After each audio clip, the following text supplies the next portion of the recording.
নমস্কার, আমি একটি ছড়া বলবো। ছড়ার নাম নৌকা যাত্রা। রবীন্দ্রনাথ ঠাকুর। মধুর মাঝির ওই যে নৌকাখানা, বাঁধা আছে রাজকঞ্চের ঘাটে। কারো কোনো কাজে লাগছে না তো, বোঝাই করা আছে কেবল পাটে। আমায় যদি দেয় তারা নৌকোটি, আমি তবে 100টা দাঁড় আটি। পাল তুলে দিই 4টে 5টা 6টা, মিথ্যে ঘুরে বেড়াই না কো ঘাটে।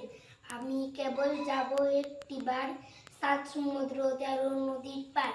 তখন তুমি কেঁদো না মা যেন, বসে বসে একলা ঘরের কোণে। আমি তো এবার যাচ্ছি না কোচলে, রামের মতো 14 বছর বনে। আমি যাব রাজপুত্র হয়ে, নৌকা ভরা সোনা মানিক বয়ে। সুখে আর শ্যামকে নেব সাথে, আমরা শুধু যাব মা 3 জনে। আমি কেবল যাব একটিবার, 7 সমুদ্র 13 নদীর পার। ভোরের বেলা দেব